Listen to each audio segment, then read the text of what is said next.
Sir నమస్కారం sir. నమస్తే అండి. Sir deputy CM Pawan Kalyan గారు కుటుంబ సమేతంగా కుంభమేళకెళ్లారు. అక్కడ స్నానాలు కూడా చేయడం చూసాం సార్.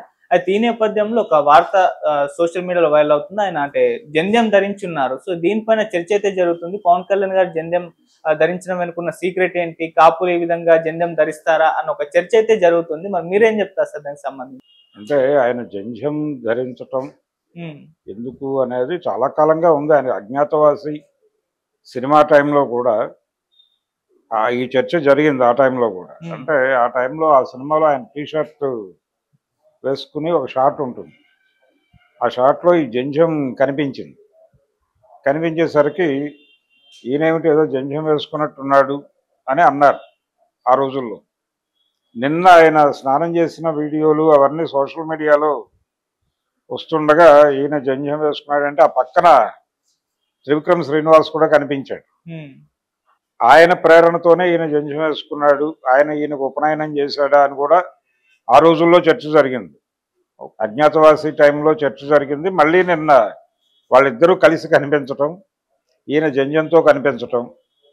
అలాగే చిరంజీవి గారు ఏదో సినిమాలో స్నానం చేస్తున్నప్పటి ఫోటో ఒకటి పెట్టి కంపేర్ చేస్తూ మరి వీరేసుకోలేదంటే వారేసుకున్నారేమిటి అని ఇలా రకరకాలుగా వ్యాఖ్యానాలు చేస్తున్నారు. అయితే జంధ్యం అనేది జనరల్గా ద్విజుడు అంటారు బ్రాహ్మణులు. ద్విజుడు అంటే 2 జన్మలు ఎత్తినవాడు అని. అంటే మనిషిగా ఒక జన్మ ఎత్తాడు, ఆ తర్వాత ఉపనయనంతో ఇంకో జన్మ ఎత్తాడు అని. అది 2వ జన్మ. ఈ ద్విజ అంటే జనరల్గా పిట్టలకు కూడా అంతే. అవి గుడ్డుగా ఒక జన్మ ఎత్తుతాయి, గుడ్డు పగిలి ఇంకో జన్మ ఎత్తుతాయి. గుడ్డు జన్మ వేరు, ఈ గుడ్డు పగలగొట్టు బయటకు వచ్చేటువంటి జన్మ వేరు. అందుకని ద్విజ, అది కూడా ద్విజే, వీళ్ళు ద్విజులే. అందుచేత ఈ 2 జన్మలు ఎవరికి ఉంటాయో వారు ద్విజులు. అలా అనుకుంటే ఈ 2వ జన్మ ఏమిటి అన్న దగ్గర చర్చ. ఈ 2వ జన్మ ఏమిటి అంటే ఈ ప్రపంచం జరుగుతున్నటువంటి పద్ధతిలో కొట్టుకుపోవడం అనేది సాధారణ పుట్టుక అనుకుంటే, ఈ ప్రపంచపు గతిని గమనించి అర్థం చేసుకుని దాన్ని మార్చే ప్రయత్నం చేస్తూ అటువైపు నడిపించడానికి దోహదపడేటువంటి వాడిగా పరిణామం చెందటం, దాన్ని 2వ జన్మగా భావిస్తే వారెల్లరూ ద్విజులే అనే పద్ధతిలో సిద్ధాంతం చెప్పిన వాళ్ళు కూడా ఉన్నారు. ఎవరికైతే ఉపనయన సంస్కారం ఉంటుందో వారు మాత్రమే ద్విజులు అనేది ఒకటి సాంప్రదాయం ఉంది. మహిళలకి, ఆడపిల్లలకి ఉపనయనం ఉండదు కాబట్టి ఆడపిల్లలు శూద్రులేనా అనే ఒక చర్చ కూడా ఉంది. అంటే ఏ కులంలో ఉన్నప్పటికీ ఆడపిల్లలకి కులం లేదు అనేటువంటి ఒక సిద్ధాంతం ఉంది. దాని మీద కూడా చాలా విస్తృతమైన చర్చ జరుగుతోంది ప్రపంచంలో. కాబట్టి కులాంతర వివాహాలని తప్పుపట్టాల్సిన అవసరం ఉందా అన్న ఎక్స్టెండ్లో ఈ ఆడపిల్లలకి జంధ్యం ఉండదు కాబట్టి, ఉపనయన సంస్కారం లేదు కాబట్టి కులాంతర వివాహాలని తప్పుపట్టాల్సిన అవసరం లేదు అనే ఒక ఆర్గ్యుమెంట్ ఉంది. అలాగే 1000 పడగల్లో ధర్మారావు క్యారెక్టర్ హీరో విశ్వనాథ్ సత్యనారాయణ గారి 1000 పడగల్లో ధర్మారావు గారు అన్ని కులాల అమ్మాయిల్ని పెళ్లి చేసుకుంటాడు. అన్ని కులాల అమ్మాయిల్ని పెళ్లి చేసుకోవటం అనే కాంటెక్స్ట్లో వారికి ఉపనయన సంస్కారం లేదు కాబట్టి మహిళలు కూడా శూద్రుల కింద భావించాడా. కాబట్టి అక్కడ కులం అనే ప్రస్తావనే లేదు. అందుకని ఏ ఆడపిల్లనైనా ఎవరైనా చేసుకోవచ్చు అనే సిద్ధాంతాన్ని వారేవైనా ప్రతిపాదించారా అన్న కూడా చర్చలు ఉన్నాయి. అయితే ఇక్కడ పవన్ కళ్యాణ్ గారు ఆయన ప్రొజెక్ట్ అయింది మనకి కాపు అని. ఆయన కాపు అవునా కాదా అనే కూడా ఇంకో చర్చ ఉంది. వారి తండ్రి గారి కులం ఏమిటి, ఇలా రకరకాల చర్చలు మార్కెట్లో వారి వారి ప్రయోజనాల కోసం ఫ్లోట్ చేసినటువంటి సందర్భాలు ఉన్నాయి. కొణిదెల అనేటువంటి ఇంటి పేరు ఉన్నవారు ఉన్నారా అని కూడా ఒక చర్చ నడిచింది ఆ మధ్య. ఏది, వారు కూటమిలోకి రాక పూర్వం నడిచింది. తర్వాత ఆ చర్చ ఆగింది. అంటే ఆ చర్చ వెనకాల ఎవరున్నారో ఈ వాక్యం వింటే అర్థమైపోతుంది.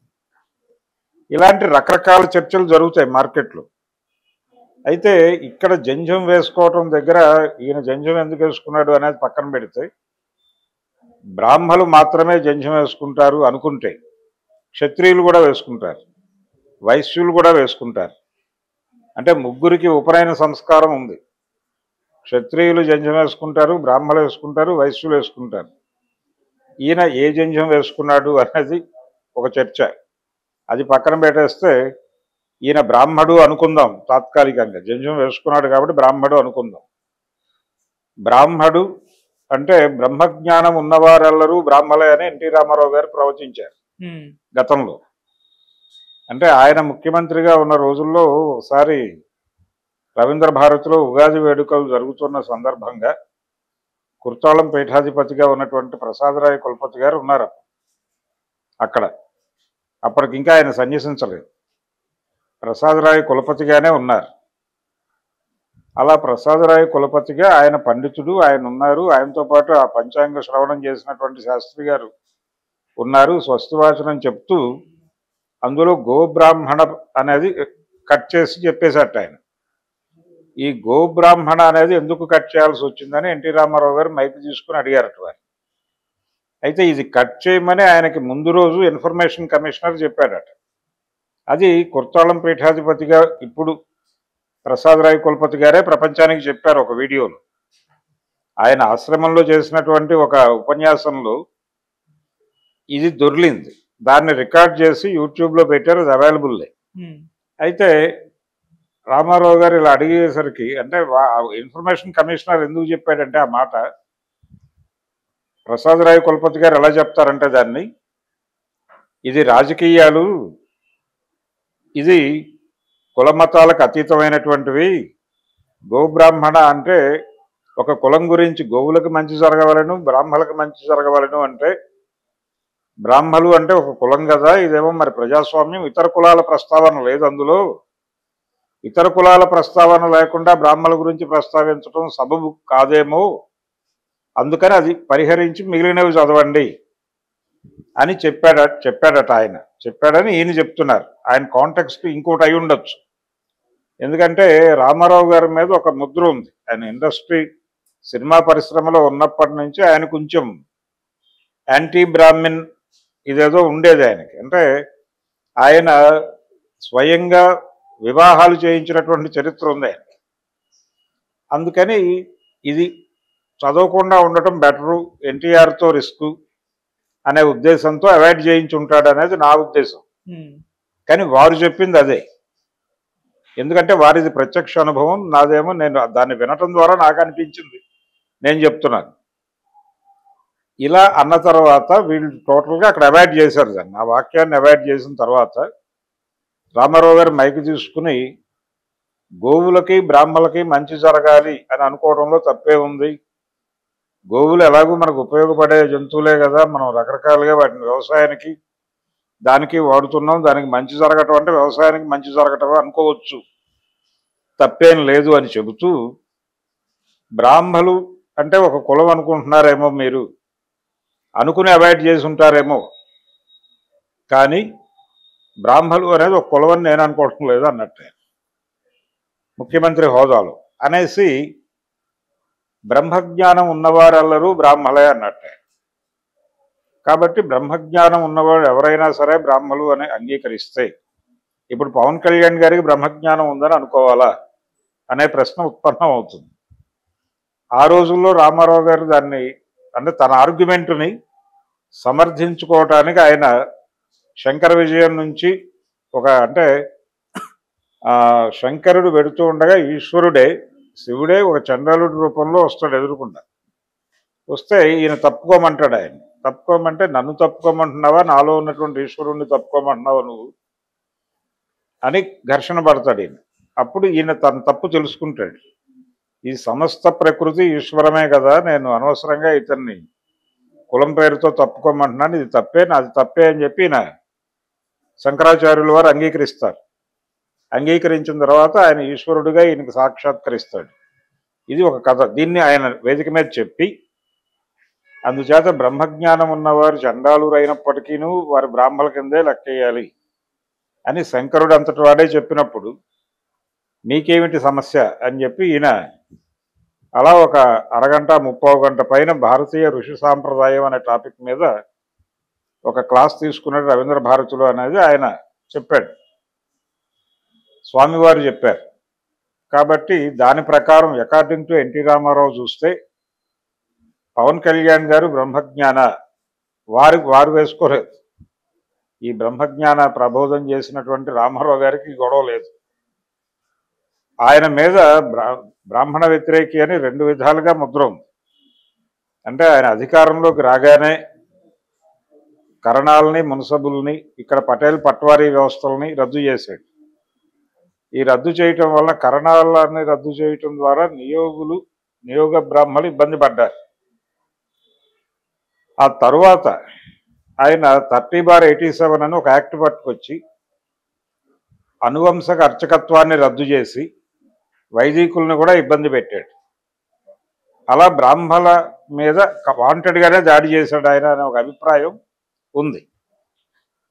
ఈ నేపథ్యంలో చూస్తే ఈయన బ్రహ్మజ్ఞాన పవన్ కళ్యాణ్ అనే ప్రశ్న మీద చర్చ జరగాల్సి ఉంటుంది.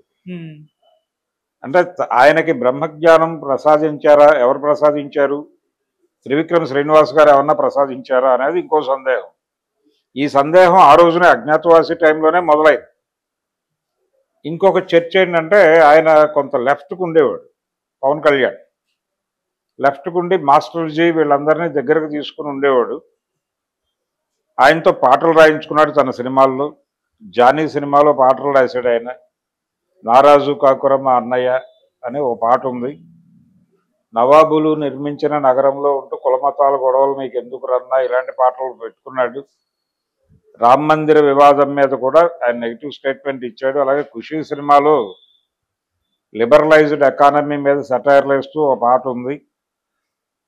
ఇలా రకరకాలుగా ఆయన లెఫ్ట్గా ప్రొజెక్ట్ అయ్యేటువంటి ప్రయత్నం ఒక దశలో జరిగింది. గద్దర్తో కూడా సన్నిహితంగా మెలిగిన సందర్భాలు ఉన్నాయి. అయితే సడన్గా ఆయన తన బండిని రైట్కి తిప్పాడు. రైట్కు తిప్పి రైటే నిజం అనే దిశగా వెళ్ళి అజ్ఞాతవాసి సినిమాలో ఆయన జంజం వేసుకుని కనిపించిన తర్వాత ఆయన పార్టీ పెట్టాడు. పార్టీ పెట్టిన తర్వాత అందరూ అనుకున్నట్టుగానే, అంటే ఆయన అప్పటికే రైటుకు తిరుగున్నాడు. జంజం వేసుకుని కనిపించిన క్షణమే అంతకు ముందే ఈ లెఫ్ట్ బ్యాచ్ మొత్తం బయటకు వచ్చేసింది. త్రివిక్రమ్ ఎంట్రీ తర్వాత వారు ప్రవేశించారు, మేము ఎగ్జిట్ అయ్యామని చెప్పి కూడా అందులో 2-3 బయట వ్యాఖ్యానించారు. ఈ బ్యాక్ డ్రాప్లో ఆయన పవన్ కళ్యాణ్ ఆయన మోడీకి అనుకూలంగా మాట్లాడటము, మోడీని కలవటం, అప్పటికి మోడీ ఇంకా ప్రధాని కాలేదు, వారిని వీరు దర్శించుకోవటం, ఆ ఫోటోలు బయటకు రావటం, ఇవన్నీ చూసాం. ఆ తర్వాత నెమ్మదిగా ఆయన ఈ జనసేన వారి తరఫున ప్రచారం చేస్తుంది అని చెప్పి బాధ్యతలు తీసుకున్నాడు. 2014లో ఆయన ప్రచారం చేశాడు. అది అధికారంలోకి వచ్చింది. అక్కడ వరకు ఓకే. కానీ ఇలా బీజేపీని భుజం మీద మోసినటువంటి పవన్ కళ్యాణ్ జంజం వేసుకుని తన్ని తాను బ్రహ్మజ్ఞానం ఉన్న బ్రాహ్మడుగానే అనుకుందాం పోనీ, అలా ప్రకటించేసుకున్నటువంటి పవన్ కళ్యాణ్ని లెఫ్ట్ హక్కును చేర్చుకుంది. 2019 ఎన్నికల్లో మళ్ళీ లెఫ్ట్తో ట్రావెల్ అయ్యాడు ఆయన. వామపక్షాలతో పోటీ చేసి ఫలితం రాకపోయేసరికి మళ్ళీ రైట్కి తిరిగాడు. ఇలా జిగ్జాగ్ వేలో ఆయన ప్రయాణం నడిచింది. రామారావు గారు కూడా లెఫ్ట్తోనే ఎక్కువ ట్రావెల్ అయ్యాడు. ఆయన ఎక్కువ కాలం ట్రావెల్ అయినటువంటి పార్టీలు సిపిఐ సిపిఎంలే ఆయనతో ట్రావెల్ అయినవి. ఆయన కాషాయము, వీరేమో ఎరుపు, ఈ రెండు కలిసి ట్రావెల్ అయినటువంటి ఒక విచిత్రమైన సందర్భం. ఒక్క నాదెండ్ల వెన్నుపోటు సమయంలో జరిగినటువంటి ప్రజాస్వామ్య పోరాటం, ఆ సమయంలో మాత్రమే బీజేపీతో సన్నిహితంగా ఉన్నాడు ఆయన. ఆ తర్వాత జరిగినటువంటి ఎన్నికలు 85లో జరిగినటువంటి ఎన్నికల్లో బీజేపీ పట్ల కొంత సాఫ్ట్గా వ్యవహరించిన సందర్భం కూడా ఉంది తెలుగుదేశం పార్టీ నుంచి. ఆ తర్వాత మళ్ళీ డీవియేట్ అయ్యాడు ఆయన.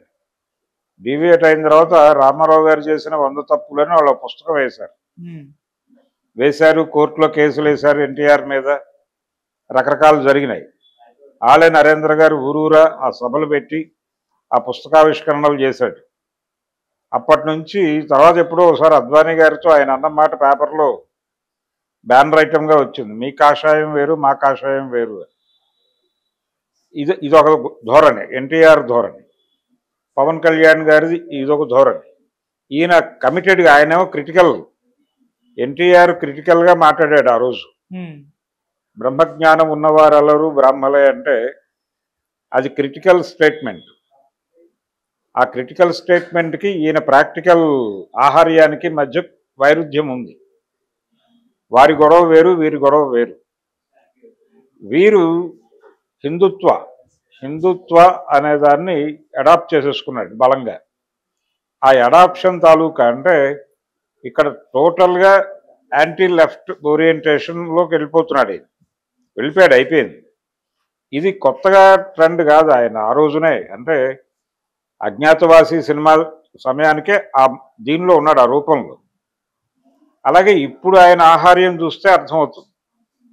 ఇప్పుడు ఆయన విపరీతంగా నామాలు బొట్లు తీర్చుకుని దాదాపు ఒక స్వామీజీ గెటప్లోకి వచ్చేసాడు ఆయన. పవన్ కళ్యాణ్ని చూస్తే ఆయన హెయిర్ స్టైలు, ఆయన అంటే గతంలో ప్యాంటు మీద ప్యాంట్ వేసుకుని డ్యాన్స్ వేసింది ఇతనైనా అని అనుమానం వచ్చే పరిస్థితి ఉంది.